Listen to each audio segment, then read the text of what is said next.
అందరికీ నమస్కారం. Welcome back to సుమనాస్ వైటీ. చెప్పినట్టే మిరాయి మూవీకి వెళ్ళానండి. నాకైతే ఓకేష్గా అనిపించింది. డిస్కస్ చేద్దాం ప్రతి పాయింట్. ఫస్ట్ అయితే నేను ఒక ఓవర్వ్యూ ఇచ్చేస్తా అండి, నాకు ఏవేవి నచ్చాయి ఏది నచ్చలేదు అని చెప్పడానికి. బేసికల్లీ ఇది ఫస్ట్ రివ్యూ కాబట్టి మీకు ఒక ఓవర్వ్యూ ఇస్తున్నాను, అసలు రేటింగ్ని ఎలా ఇస్తానని చెప్పి. అవుట్ ఆఫ్ 5 ఇద్దామని. ఈ 5 అన్నది మనకి ఎస్ఓపి ఏం కాదు, స్టాండ్ ఆపరేటింగ్ ప్రోటోకాల్ లాగా అందరూ 5 వేస్తారు ఏమి అని కాదు. బట్ నేను తీసుకుంటున్నాయి 5 ఎలిమెంట్స్ అండి ఫిల్మ్లో. ఫస్ట్ థింగ్ వచ్చి important, the most important heart and soul వచ్చి మన ప్లాట్ అండి. Plot first is for plot, actors వచ్చి second point, direction and DOP, fourth వచ్చి మన మ్యూజిక్ అండ్ కొరియోగ్రఫీ, అండ్ ఫిఫ్త్ది dialogue writing and scene writing అండి. So ఈ 5 నేను మేజర్ పాయింట్స్గా తీసుకొని రివ్యూ చేద్దాం అనుకుంటున్నాను ఫిల్మ్స్కి. సో ఫస్ట్ థింగ్ వచ్చి ప్లాట్ అండి. ఈ మూవీలో ప్లాట్ వచ్చి చాలా బాగుంది. ఎప్పటి నుంచో మనం చిన్నప్పటి నుంచి వింటున్న అశోకుడి 9 పుస్తకాలు అనే ఫిక్షనల్ స్టోరీ గురించి ఈయన కొంచెం సినిమాటిక్ లిబర్టీ తీసుకొని రాశారు. ఆ ప్లాట్ ఎస్టాబ్లిష్ చేయడం అంతా బాగుంది. సెకండ్ థింగ్ వచ్చి యాక్టర్స్ అండి. యాక్టర్స్ తేజ సజ్జా గారు, ఆ హీరోయిన్ ఆర్ నాయక్ అండి, నాకు ఫుల్ పేరు గుర్తులేదు. ఆవిడ్ని నేను అశోక వనంలో అర్జున కళ్యాణం ఫిలిం ఉంది, సో అప్పటి నుంచి తనను అయితే ఫాలో అవుతున్నాను.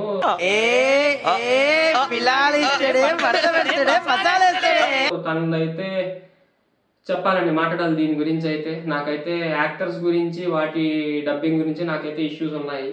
సో నేనైతే అంత ఫుల్ ఫ్లెడ్జ్డ్గా సాటిస్ఫై అవ్వలేదు.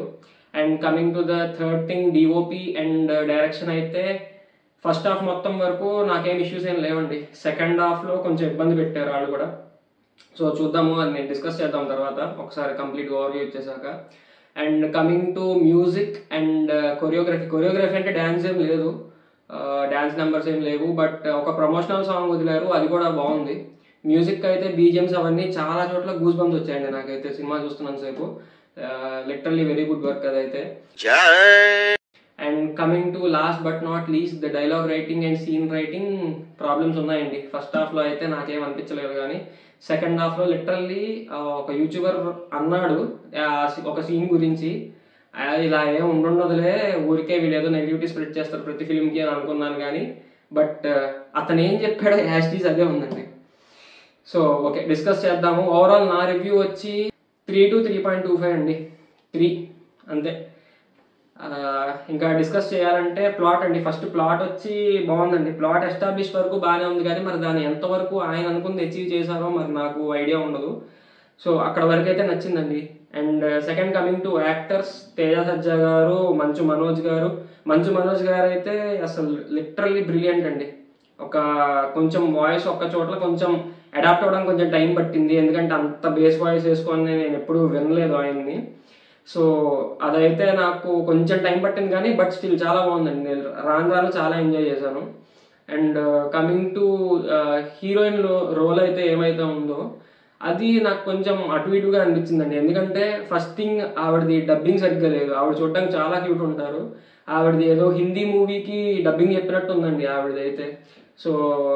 సో అది మేబీ మనం చూడటంతో మరీ మైక్రోస్కోప్ వేసి చూసామంటారా, సరే నేను ఇంకేం మాట్లాడను.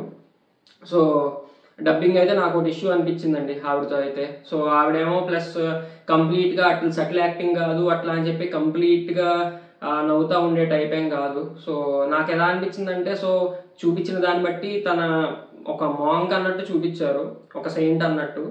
సో మొహానికి బొట్టు అలాంటివి ఏం ఉండవు. సో ఆ వాటి గురించి నేనేం కమెంట్ చేయను, సరే అది సినిమాటిక్ లిబర్టీ అనుకోవచ్చు. బట్ ఆ యాక్టింగ్ అనేది సటిల్గా అయితే లేదండి. ఒక సెయింట్స్కి ఉండేటట్టు అయితే మనకి లెట్స్ సే వెన్స్డే అని ఒక సిరీస్ ఉందండి, మీరు చూసుంటే నెట్ఫ్లిక్స్లో. తన యాక్టింగ్ వచ్చి చాలా సటిల్గా ఉంటుంది. లైక్ ఎంతవరకు ఉండాలి ఎక్స్ప్రెషన్ అంతవరకే, చాలా షార్ప్గా క్రిస్ప్గా ఉంటుంది తనది. సో నాకైతే అలా రీక్రియేట్ చేద్దాం అనుకుంటే కనుక అదైతే అవ్వలేదు. కార్తిక్ ఘట్టమనేని గారు డిఓపిగా చాలా ఫిల్మ్స్ చేశారు. సేమ్ ఇది కూడా కెమెరా యాంగిల్స్ ప్రకారం డిఓపి వరకు అయితే నాకు చాలా బాగా నచ్చిందండి. స్టార్టింగ్లో ఫైట్స్లో ఉన్నప్పుడు కానీ, లేదంటే క్లైమాక్స్ ఫైట్ అప్పుడు కానీ నాకు చాలా నచ్చింది. సో బట్ డైరెక్షన్ గురించి మాట్లాడాలి అంటే నాకు నిజంగా కొన్ని పాయింట్స్ అర్థం కాలేదండి. కార్తికేయ 2లో కానీ ఇందులో కానీ, కంపేర్ చేస్తున్నాను కాదు, కార్తికేయ 2లో కూడా నాకు ఎగ్జాక్ట్ సీన్ గుర్తులేదు, కానీ ఒక ట్రిడెంట్ ఉంటుందండి, ట్రిడెంట్ త్రిశూలం లాగా.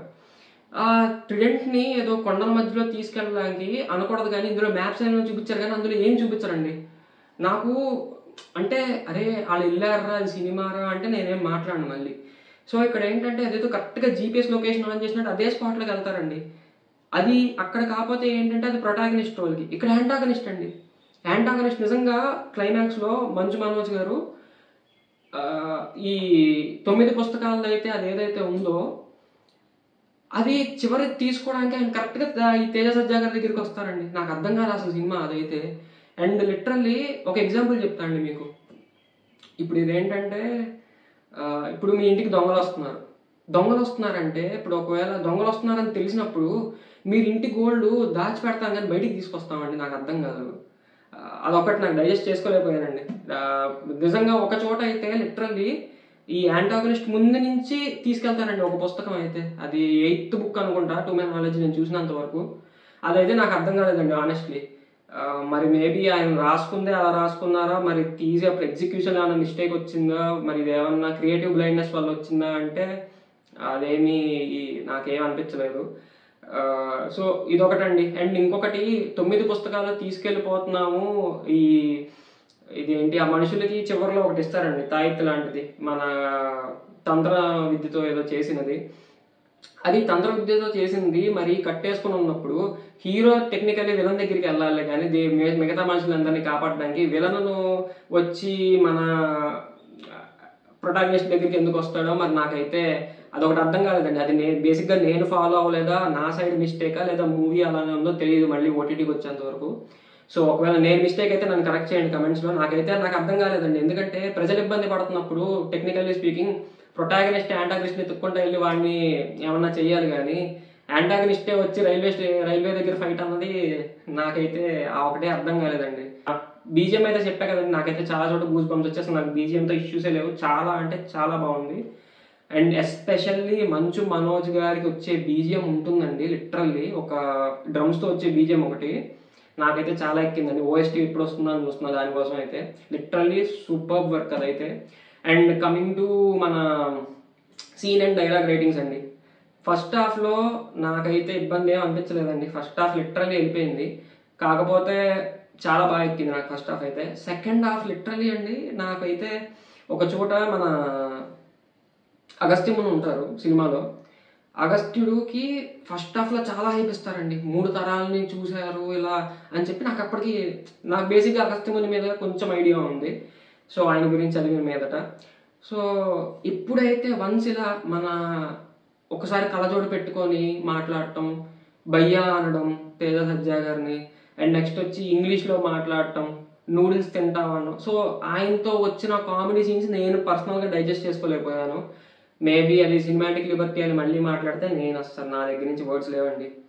సో నాకున్న ఇష్యూస్ అయితే ఇది. అదేంట్రా మరి మిగతావన్నీ 3 ఎందుకు ఇచ్చావు, 1 టైం వాచ్ అన్నావు, సినిమా ఇన్ని పాయింట్స్ చెప్తున్నావు కదా అంటే సినిమా ఎక్స్పీరియన్స్ అయితే చాలా బాగుందండి నాకైతే చూస్తున్నంతసేపు. సెకండ్ హాఫ్ వరకు అయితే లిటరలీ ఐ ఎంజాయ్డ్ అండి, అసలు నాకు టైం తెలియదు ఫస్ట్ హాఫ్ అయితే. అండ్ కమింగ్ టు సెకండ్ హాఫ్లో కొంచెం చెప్పా కదండి ఈ ఇష్యూస్ అయితే వచ్చేవన్నీ సెకండ్ హాఫ్లోనే. సో అదండి నా రివ్యూ అయితే 3/5. ఒక్క ముక్కలో మిరాయి గురించి చెప్పరా అంటే మిరాయి ద పవర్ ఆఫ్ జువా అన్నట్టుందండి నాకైతే సెకండ్ హాఫ్. ఫస్ట్ హాఫ్ అయితే చాలా బాగుంది. అండ్ ఒక ఎగ్జాంపుల్ చెప్పచ్చండి, ఇప్పుడు నువ్వు 3 ఎందుకు ఇచ్చావు మరి 5కి ఇన్ని ఇష్యూస్ ఉంటాయంటే, మీరు బిర్యానీ తింటున్నారు, బిర్యానీ తిన్నప్పుడు చివర్లో బిర్యానీ అంతా తినేసాక లవంగం వచ్చింది. లవంగం వస్తే మీరు ముందు తిన్న బిర్యానీని తిట్టుకోరు కదండి, ఆ లవంగానే తిట్టుకుంటాం. సో ఆయన వర్క్ అయితే చాలా బాగుంది, ఆయన చాలా కష్టపడ్డారు, ఆ బడ్జెట్లో చాలా అచీవ్ చేశారు. కానీ కొంచెం ఆయన ఈ కార్తికేయ 2 క్రియేటివ్ బ్లైండ్నెస్ నుంచి కొంచెం బయటికి వచ్చారు. కొంచెం బయటికి వస్తే ఆయన ఇంకా ఈ కెన్ మేక్ వండర్స్ అని నా బిలీఫ్ అండి. సో ఇదండి నా రివ్యూ అయితే. నచ్చితే లైక్, షేర్ అండ్ సబ్స్క్రైబ్. ఉంటాయండి.